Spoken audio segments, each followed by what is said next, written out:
It gives me great pleasure to introduce Dr. Selen Atasoy, who for many years have pioneered the study of harmonics in the brain. In fact, I'm not sure she would allow me to tell you, but I'll do it anyway. The actual idea came to her in a dream, and she's basically made it not quite her life's work, because I'm sure she'll do many other things, but a very important part of her research. To understand how these ubiquitous things, harmonics, can really change the way we work and the way that our brains work. They come from nature and are present everywhere, including in the brain. So today's talk is going to look at how they emerge. The title is From Harmonics to Enlightenment, Links Between Harmonics, Nature, Brain, and Consciousness. So with no further ado, Selen, it gives me great pleasure to welcome you here. Please take it away. Yeah, thanks, Morten, for this honest and great introduction. And thank you all for coming in person on Zoom. It's actually really my great pleasure to give this talk in this new Center of Human Flourishing and share my long-time passion about harmonics. Those of you who I had the pleasure to work with already know I have been very passionate about harmonics for many, many years. And today I want to share why I have been so excited about them. But today I think I'm going to give a slightly different talk than I have done in the past. When I was preparing this talk, when I was thinking about it, I was kind of inspired by this Center of Human Flourishing and how it actually has lots of connections to different disciplines and different aspects of human flourishing. So I wanted to also share all these different dimensions that I encountered in exploring harmonics. So I want to take you on a journey about my explorations with harmonics. But before I do that, before I share my personal story, I think I want to first take you on a different journey and take you to Japan. So I want to show you some really interesting, mysterious patterns that have been found in the seabed in an island called Amami Island in Japan.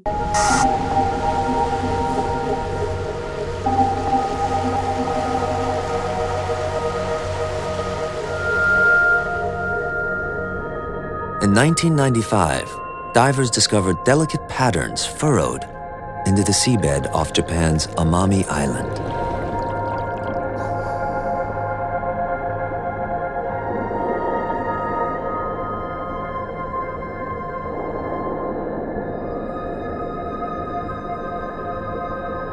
They were short-lived. The current would sweep them away. And they'd reappear elsewhere. Who or what did this? The cryptic designs baffled amateur explorers and seasoned scientists alike.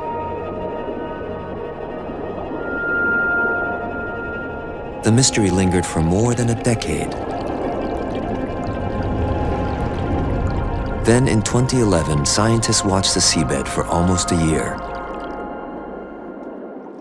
They discovered not just the artist, but a brand new species.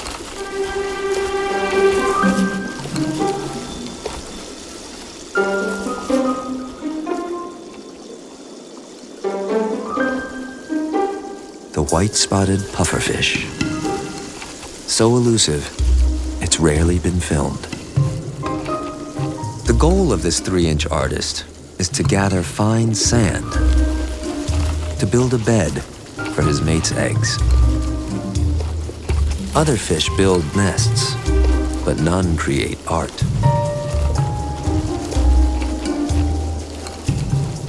Gathering fine sand in a perpetual current is like collecting smoke in the wind. In an engineering triumph, these sand circles reduce the apparent current by almost 25%. The radial spokes channel the current to sweep the finest of sand into the center of the love nest.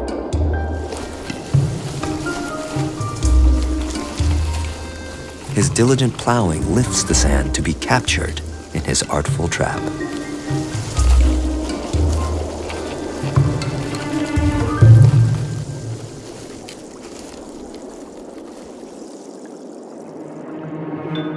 As the design emerges, it's more than 20 times his size. To reach 6 feet in diameter will take more than a week of relentless work.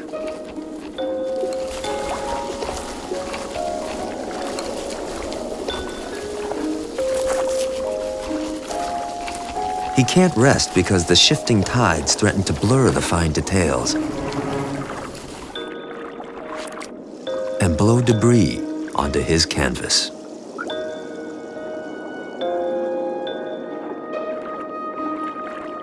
And now the final touches. The pufferfish version of flowers and chocolate, sand dollars, and seashells.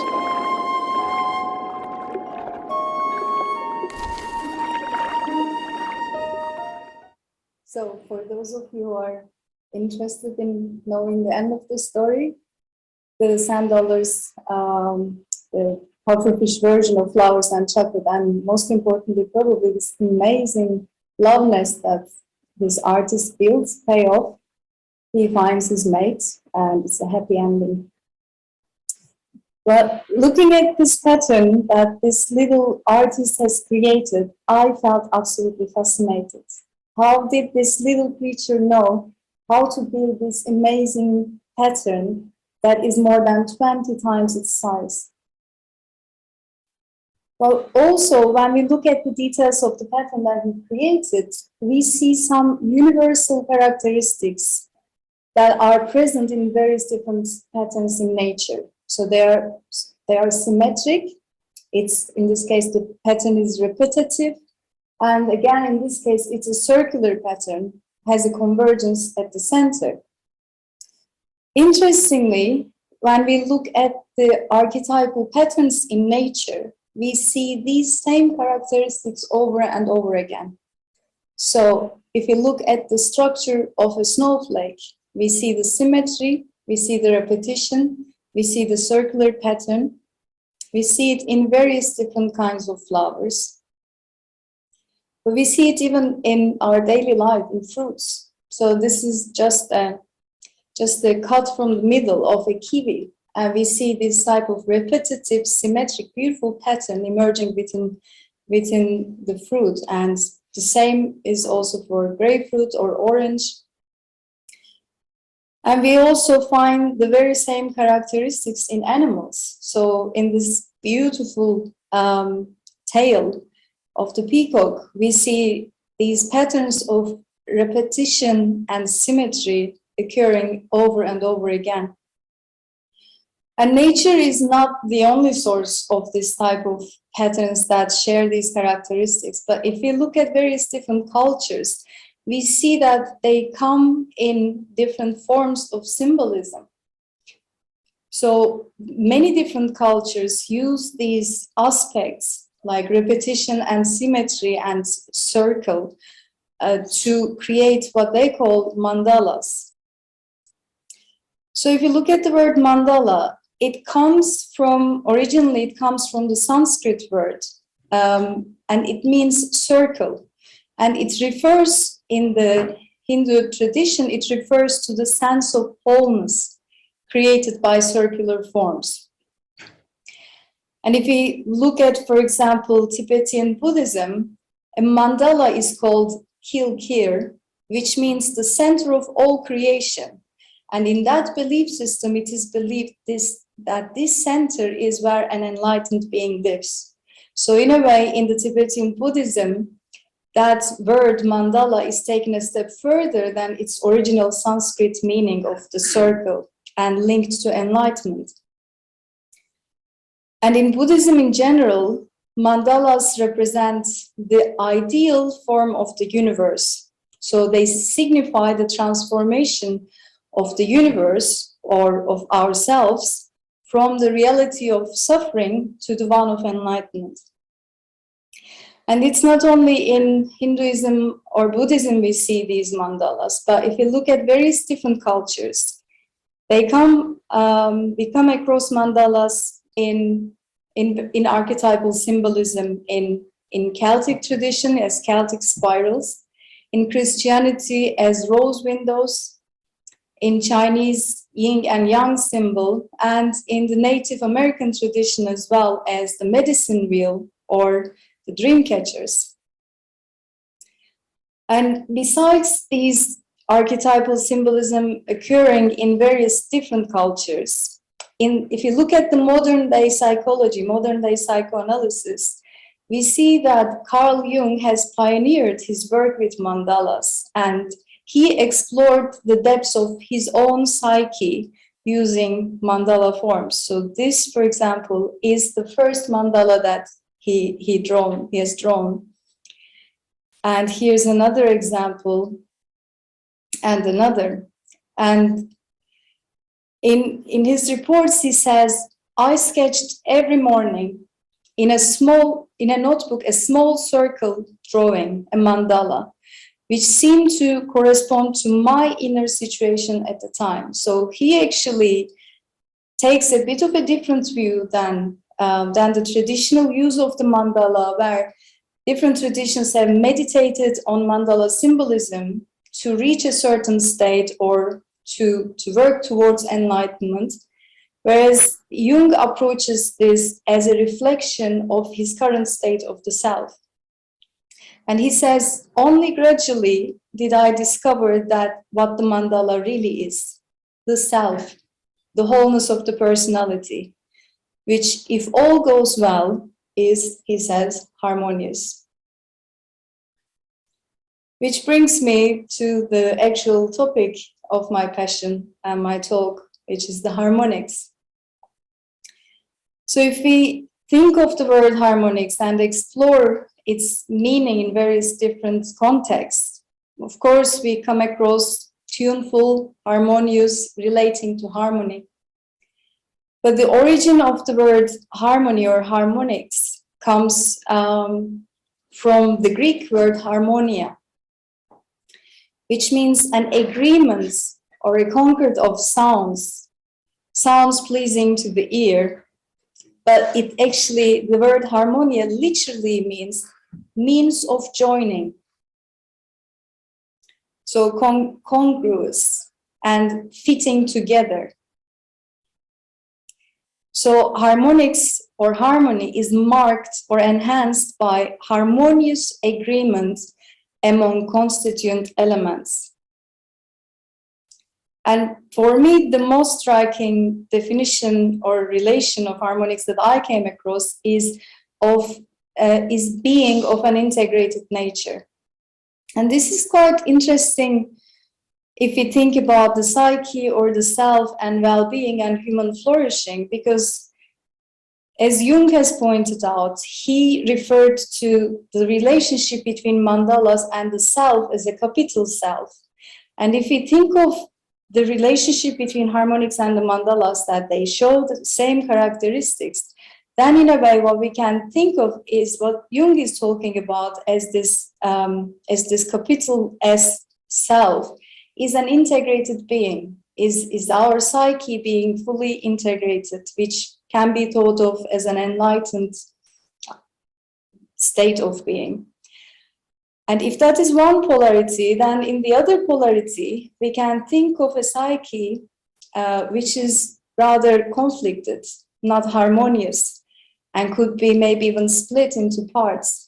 And very interestingly, if you look at the word trauma, that means wound, is splitting, is kind of opening in the psyche. So in a way, this aspect or relation of harmonics to being of an integrated nature can give us a polarity or a spectrum to work with. In one hand, we have our psyche as a harmonious whole working together. And in the other hand, we have more of a wounded aspect of the self, where there can be splitting or conflict within the psyche itself. Now, if we move to the meaning of harmonics in mathematics. A simple look at Wikipedia just reveals, in mathematics, a number of concepts employ the word harmonic. The similarity of this terminology to music is not accidental. The equations of motions of vibrating instruments, vibrating strings, drums, and columns of air are given by formulas involving an operator called the Laplacian. So the solutions of the Laplace eigen decomposition give us the modes of vibration, so the standing waves, the steady states. Thus, the term harmonic is applied when one is considering functions with sinusoidal variations, because sines and cosines functions are actually Laplace eigenfunctions defined on a circle. So I just want to illustrate briefly what I mean with vibration modes and harmonic functions. I want to show you what it looks like on a vibrating instrument, like a drum surface, or if we were to make a water surface vibrate.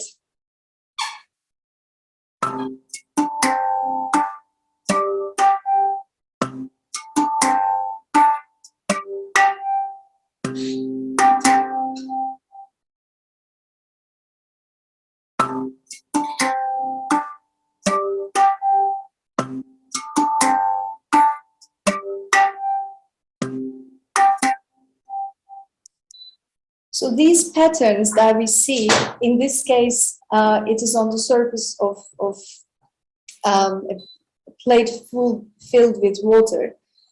The patterns that we see are the standing waves or the vibration modes, or what we call harmonics.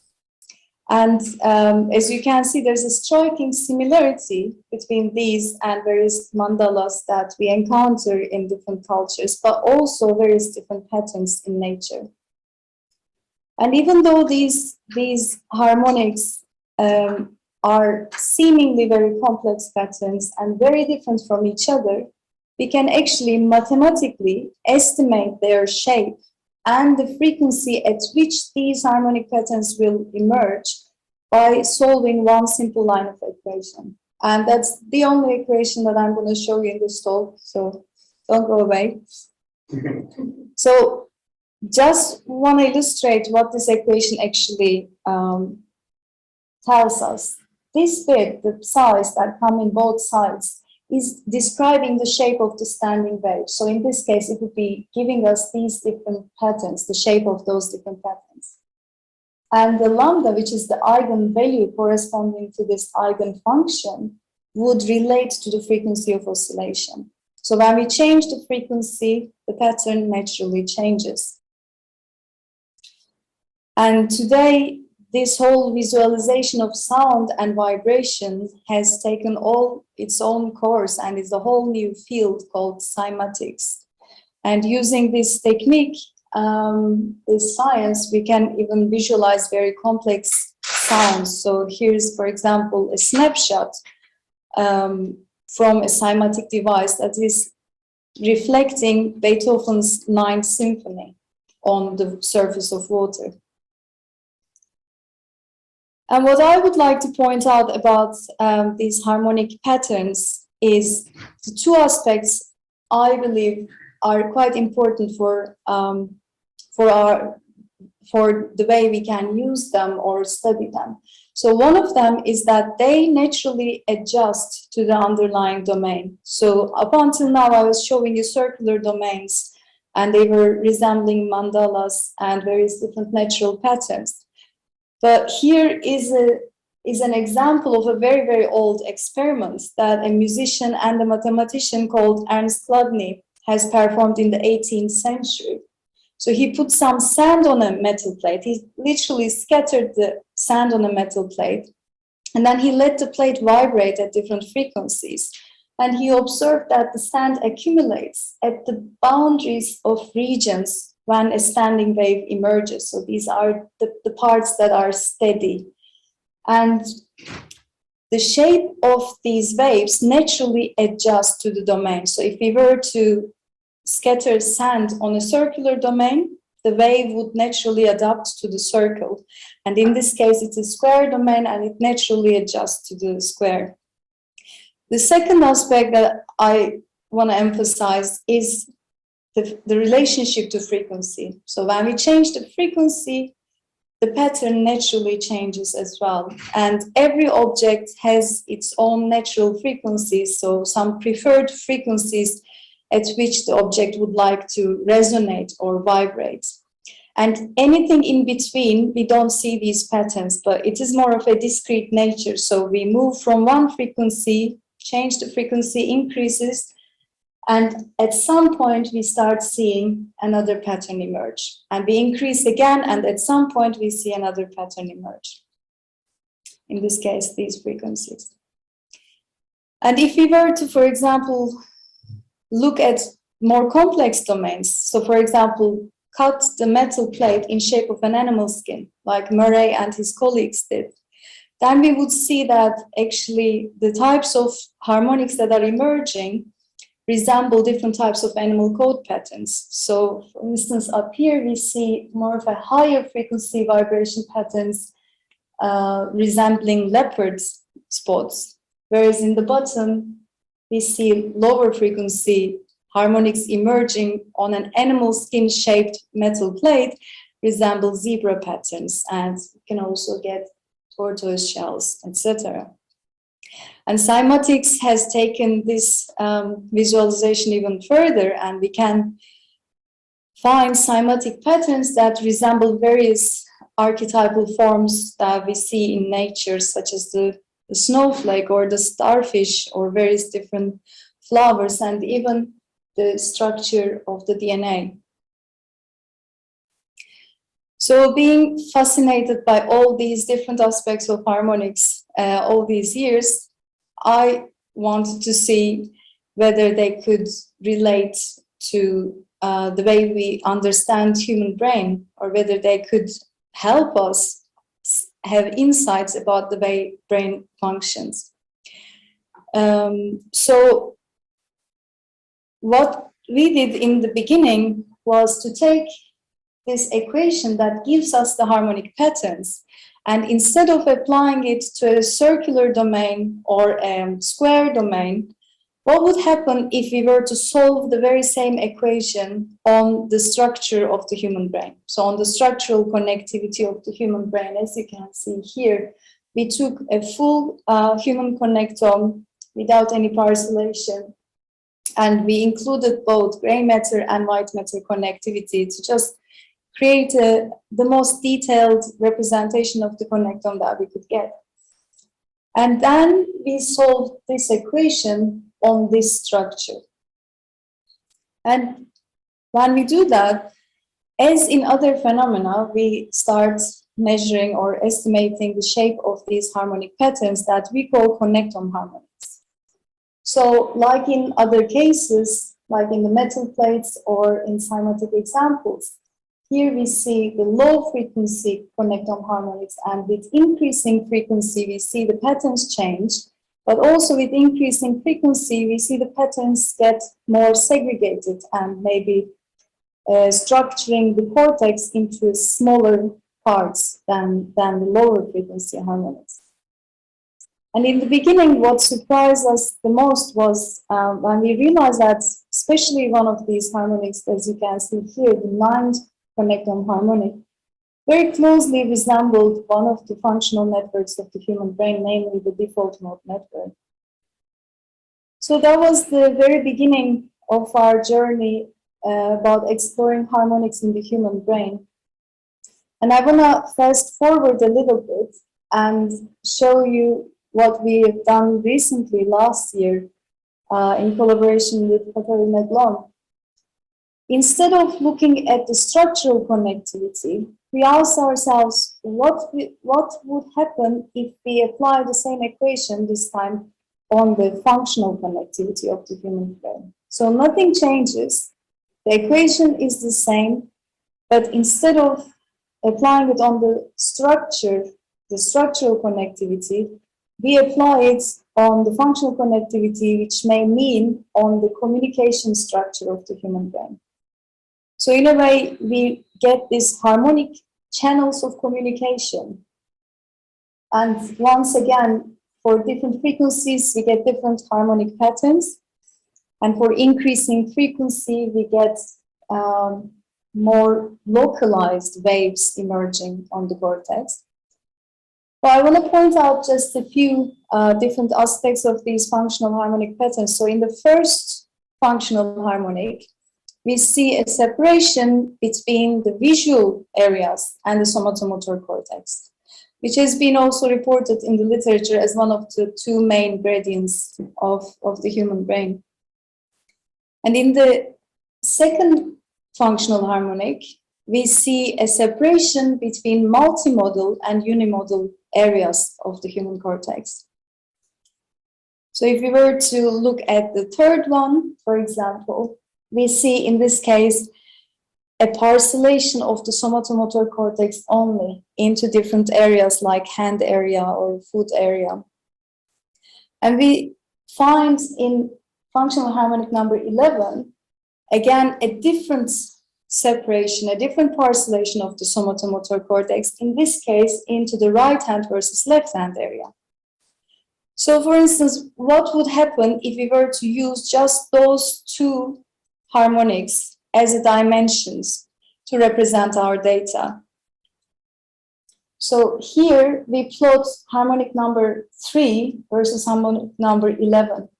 And the colors come from the location of that voxel on the cortex.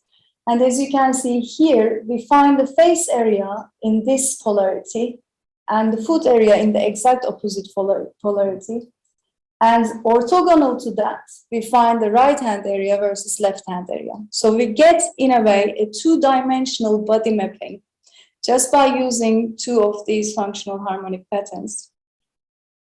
And similarly, we can do similar representations for the visual areas. So here are two examples of functional harmonics where the visual areas are delineated.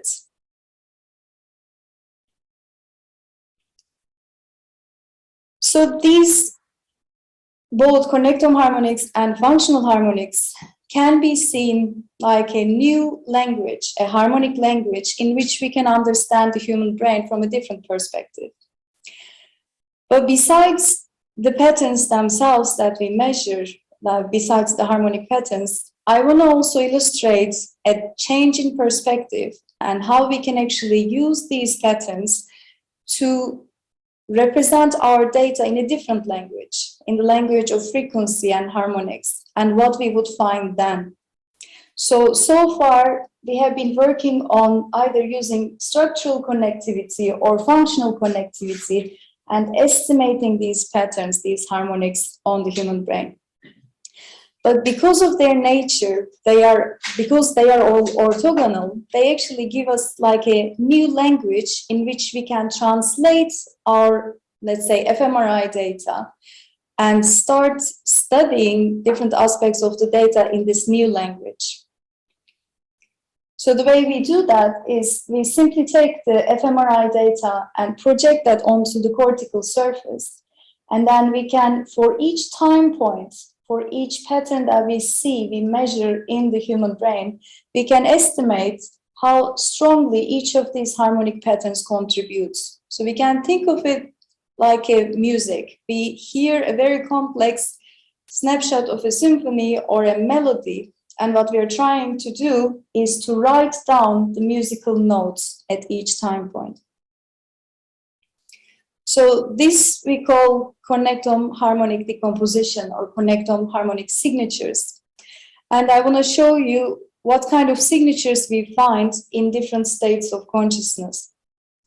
So the first data that we looked at was an fMRI data acquired in the psychedelic state under the effect of LSD or placebo. And we did this decomposition that I showed. And what we find, just generally, without distinguishing any different frequencies, we firstly find that the energy of the brain, energy of all harmonics and the power of all harmonics actually increases under the effect of LSD compared to placebo. And if you look at the probability of different energy states, we find that under LSD, there is a higher probability of reaching high energy states. But I think the most interesting characteristics comes from when we look at the whole spectrum of harmonics. So here, this axis shows us different harmonics. In this case, we have 20,000 because of the resolution of the data we have. And this is the amount of energy in the LSD minus placebo case. So we see that there is actually a decrease of energy in the low frequency harmonic states and an increase, a significant increase in the high frequency connectome harmonics. So that's kind of the signature that we find for the psychedelic state experienced under LSD. But if we start looking, if we look at this characteristic, this area especially, the low frequency suppression, and we see if that by any means relates to the experience that the subjects, the participants were having in that moment, we find that this suppression actually relates to the intensity of the ego dissolution. So the bigger the suppression, the bigger they experience the ego dissolution. And the same was true for the emotional arousal. So there's a significant correlation between the loss of energy in the low frequencies and the emotional arousal. And if we look at the ratings of positive mood, we find it wasn't only the suppression of the low frequencies, but it was a combination of two factors. To experience the positive mood, or at least in terms of a correlation, the participants had to show significant suppression in low frequencies, but also an increase in a higher range. And next, we wanted to know whether these signatures we find are specific to LSD or specific to the psychedelic states. So we looked at the fMRI data acquired in the psychedelic state under the effect of psilocybin, which is the psychedelic compound found in magic mushrooms. We find, very interestingly, the very same signatures: the increased energy and power in the brain, higher probability of reaching high energy states, but also the same type of signature across the connectome harmonic spectrum, where the low frequencies actually lose energy and high frequencies gain energy. I want to illustrate the same signatures for another psychedelic compound, namely DMT, which is the compound found in ayahuasca. And in this case, again, we find significant increase in the total power and energy, and a shift in the probability distribution, where this peak here shifts towards high energy values under the effect of LSD, but not in placebo. But here again, we find the very same signature: the suppression of energy in low frequencies and an amplification in high frequencies. So we can think of this signature in the change in that new language, in this harmonic language, as maybe a signature of the psychedelic states rather than the psychedelic compound itself. And in a recent collaboration, we wanted to look at the other polarity. Maybe if we think of the psychedelic state like an enhanced state of consciousness, we wanted to see what happens in anesthesia. So we looked at the propofol-induced anesthesia in collaboration with Andrea Lupi and his colleagues at Cambridge, and Jakub has initiated this study as well and led. So in this case, we find that if the propofol-induced anesthesia is mild, so that the subjects still are responsive, we find a tiny bit of an increase in the high frequencies, but nothing significant.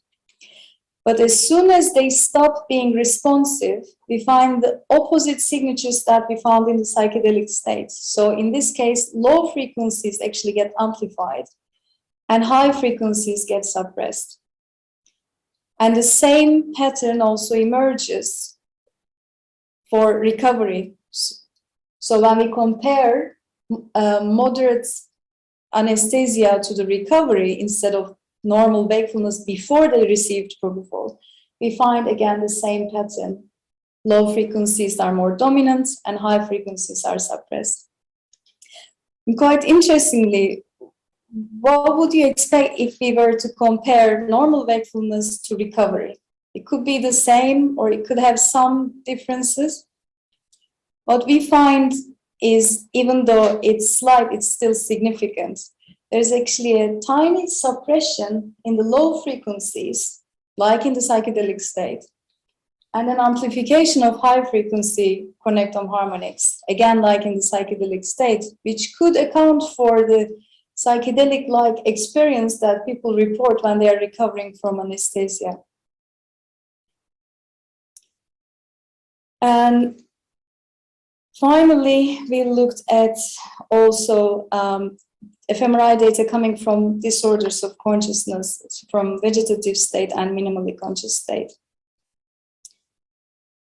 So with the minimally conscious state, the way in this study it was distinguished from the vegetative state patients was using the imagery experiments. So in this pioneering work of Adrian Owen's lab, what they found was for participants, for patients who thought to be in the vegetative state, if they were asked to imagine playing tennis or imagine walking in their home, their brain activity, for some patients, their brain activity showed the same activation as it would do in healthy participants. So even though they are not responding to normal communication, when you look at their brain scans is actually showing similarity to that of a healthy control when they're asked to imagine. So these patients are then called minimally conscious rather than vegetative state. So in this case, again, if we just compare different groups, so this is the whole disorders of consciousness data without distinguishing minimally conscious or vegetative states and compared to normal wakefulness. We find a slight suppression in the high frequencies, but nothing significant. But when we compare the minimally conscious state to normal wakefulness, again, nothing significant emerges. But once we compare the vegetative state patients to normal wakefulness, here again we see the pattern that is exact opposite of the psychedelic state. So the low frequencies are amplified and high frequency connectome harmonics lose their energy. And the same type of signature even occurs for the two groups, vegetative state versus minimally conscious state. So we can even, using this new language, distinguish between vegetative state brain activity versus minimally conscious state brain activity. So just to add this part of the spectrum into the picture, on one hand, we have the signatures of the psychedelic state, where low frequencies lose their activity and high frequencies gain. And on the other end of the spectrum, we have the exact opposite pattern emerging, the pattern totally reversing. And finally, I want to show you, coming back to enlightenment and maybe meditation, I want to show you our results that we are hopefully finally going to put it out into the world. Our study with some experienced meditators, 16 experienced meditators and 16 healthy controls during meditation and resting state. So in this case, when we do the same decomposition, when we translate the data into the harmonic language, what we find is, firstly, there is an increase, significant increase in the power and energy of the brain only for experienced meditators during meditation. And if we look at the probability distribution of reaching certain energy states, we find that experienced meditators peak here in terms of probability at higher energy states. So they are more likely to reach high energy states during meditation. And for the control group, here you can see a tiny bit of an increase, but they are not able to shift their characteristic peak to that frequency. So they still are, their brain activity still resides in the low energy states mainly, yet they are sometimes able to reach high energy states as well in meditation. And when we look at the distribution of energy across different harmonic states, across different connectome harmonics, we find there is not much of a suppression as we saw in the psychedelic state. Maybe a tiny bit for experienced meditators, but nothing like what we have seen for the psychedelic signatures. But we find very significant increase in the high frequencies. And this is true for both groups, for the control as well as experienced meditators, but much more enhanced for the experienced meditator group.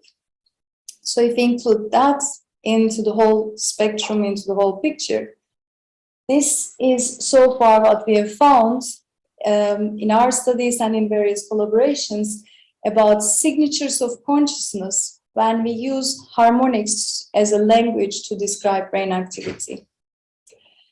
So before I finish, I want to just mention what the future holds for us. Two really exciting projects, maybe harmonic signatures of enlightenment, if you will call that. So we would like to look at the brain activity of very experienced meditators in different jhanas, different stages of meditation, with Shamil and with Morten and with other collaborators. And with Yetro, we would like to also, we are in the process of exploring these harmonic signatures in the brains of babies and 5-year-olds. And with that, I would like to thank all these wonderful people I had the chance to work with, the pleasure to work with, and would like to thank you all for attending.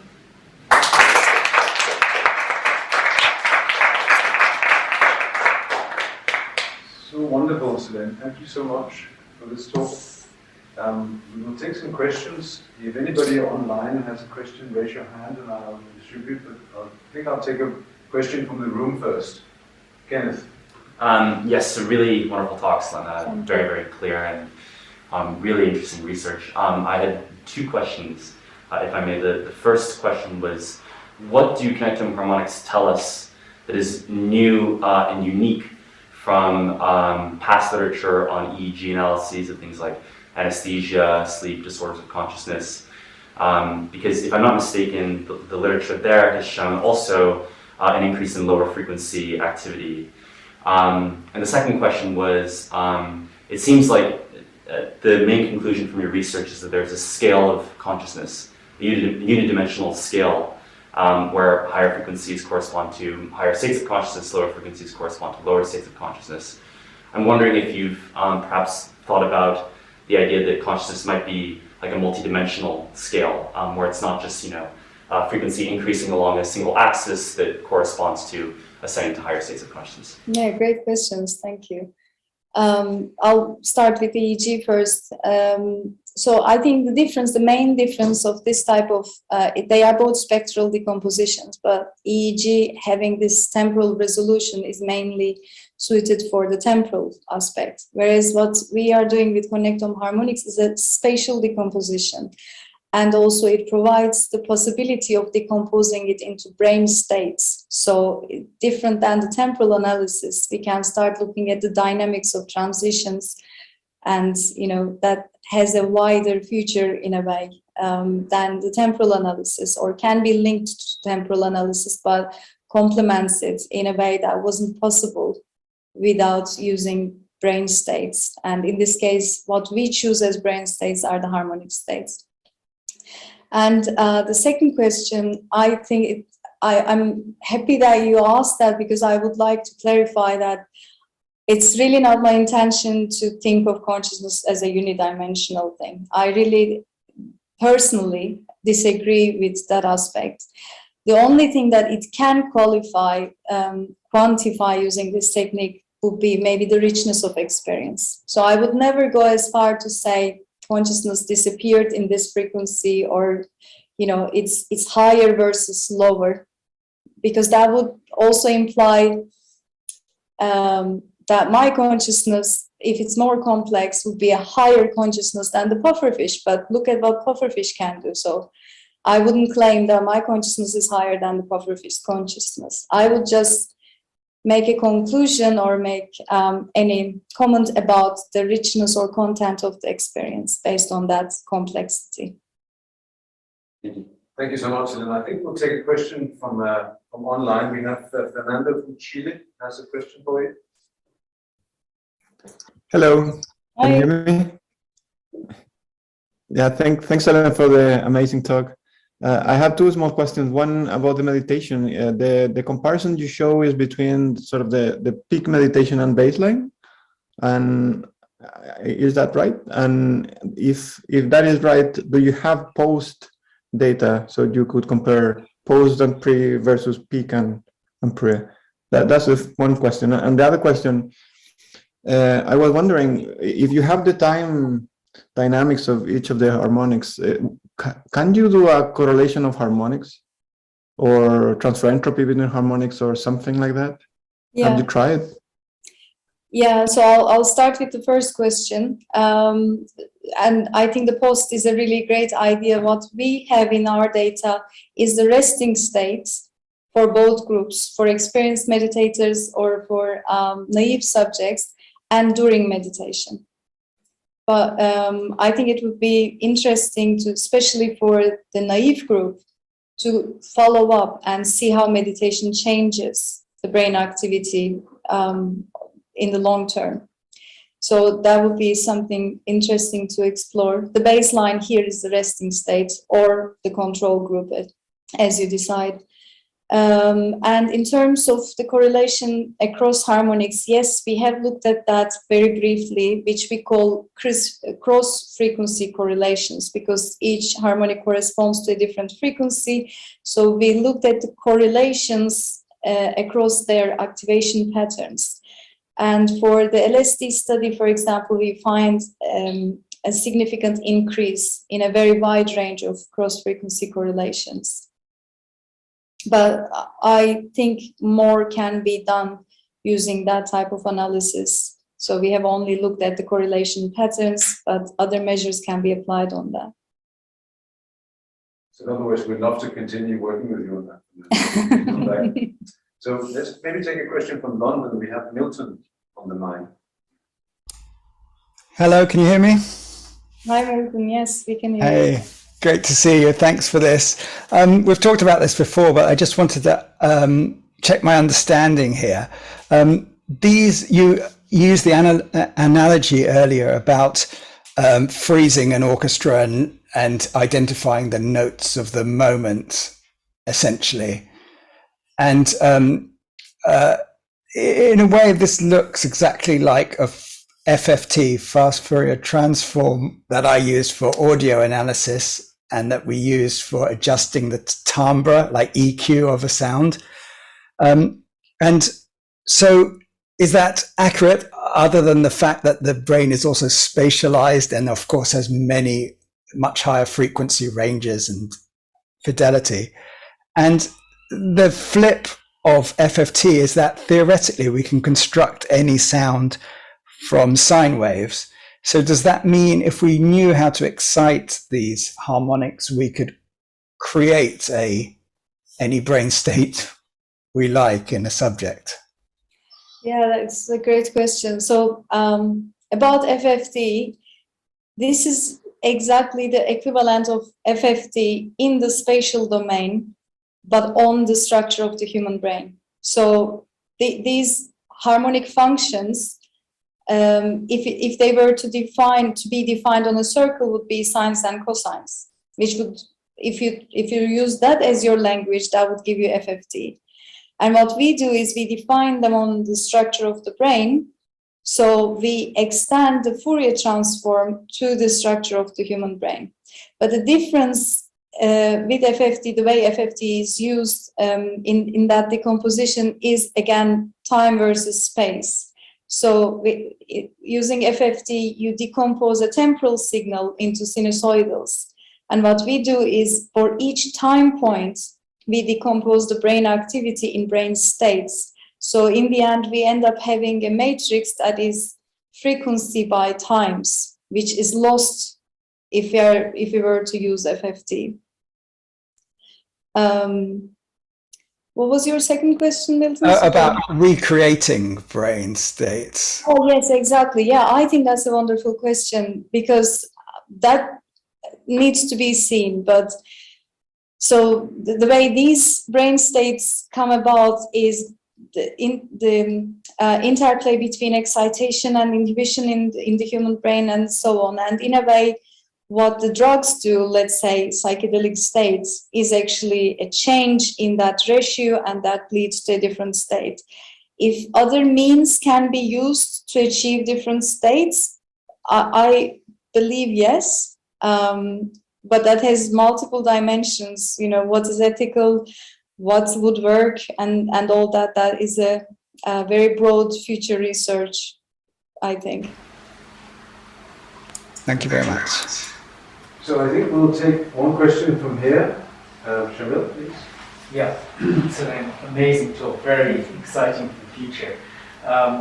So one thought that came to me is that I'm just wondering whether there's like a really interesting analogy with the Boltzmann distribution and standing wave, well, quantum mechanical states. Essentially, the key thing that you didn't show the energy curves for the energy distributions for all of them, but they all seem to be like in the meditation states or the psychedelic states, essentially like a shift, like a Maxwell-Boltzmann distribution increasing in temperature, so a shift. Now, if that's the case, the analogy would be essentially looking at the Boltzmann distribution in energy levels, and you see that as you increase the temperature, as you increase the energy, you've got more electrons, for example, at a higher energy level, and those electrons can be described as higher frequency standing waves. And so essentially, maybe what we're really seeing, the signature we're really seeing, is that these states of inverted commas higher consciousness, psychedelics, meditation, are essentially somehow having more energy. And of course, the way that plays out in the brain, the way that distribution of energy is naturally magnified in any natural system, is that there'll be, due to the Boltzmann distribution, there'll be more electrons in the higher energy levels, and therefore higher frequencies. Yeah. So is that an analogy that you Yeah, thought about? yeah, absolutely. I love that, that electron analogy, because I think intuitively that makes a lot of sense to me. And the energy of the system increases, some electrons jump to the higher orbits, so to speak. And we can think of the psychedelic states as one of those. I think that's a really interesting and precise analogy. What comes to my mind is the difference between meditation and the psychedelic state, for example. So we don't lose the energy in the low frequencies in meditation. So what happens? What's the difference? In both cases, the energy increases, but what stops experienced meditators to, in a way, disengage from low frequencies? They maintain it while increasing high frequencies. Whereas the psychedelic state doesn't, but I think that's a great way of thinking about it. Okay, that's actually brilliant, because then that says it's not just energy. The distribution itself is shifting. They're actually maintaining the shape of probability distribution in meditation is different. Is different from different from the psychedelic state. So yes, it is. I think the analogy still works in terms of moving towards high energy states and an electron jumping in orbit to a higher energy state. But there seems to be something more to it in terms of the characteristic of a state of consciousness. So what happens in meditation that doesn't happen in the psychedelic state, or vice versa, that they show different signatures.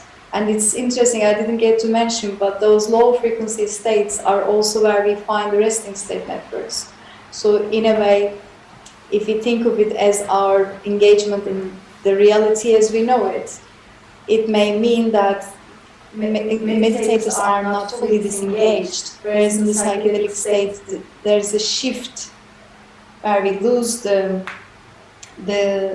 low frequency states, and it's shifted towards high frequencies mostly, whereas in meditation they are maintained. So what could be examples of those low frequencies, like is default mode network part of that? Or? Yeah, so of course to perfectly match the default mode network we would need different harmonics all across the spectrum.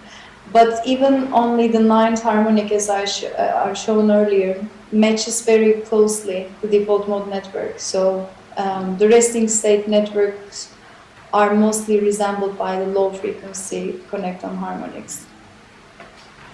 This, of course, becomes a great tool for investigating the jhanas to see whether there in fact are these electron jumps, as it were, metaphorically speaking. We have a question online from Enlightenment. Please.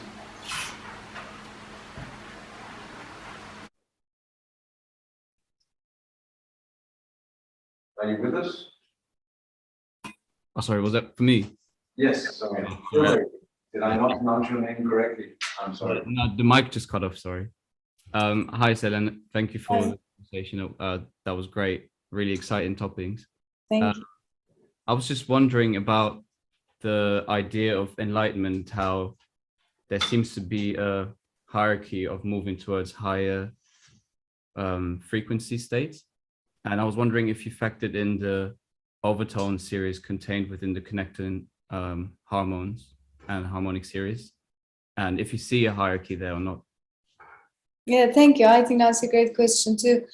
So I wouldn't make the connection high frequencies are towards enlightenment and low frequencies aren't. Exactly the opposite maybe. What I was connecting to using Jung's work and the mandalas and so on is more the harmony in brain activity. More of is it of an integrated nature, or is there a lot of conflict? So, and our research so far doesn't explore that fully. We don't look at it. But there are some other labs who have proposed the idea of dissonance and using harmony versus dissonance as a signature of being in a state of bliss or being in a state of joy. And that definitely could be explored. So what we could do is to look at different activation patterns among different harmonics and see if harmonics that go together well in a harmonious way, like in music, activate together, or if the brain is playing a music that is actually kind of difficult to listen to, if that makes sense. Great, thank you very much. Thank you so much. Do we have any further questions from the audience here or online? If not, it was a great experience. I was reminded of a song that John Lennon once wrote, which is called The Number 9 Dream. It seems from your result that certainly the 9th harmonic has some special that we need to explore further. But thank you so much. Thank you.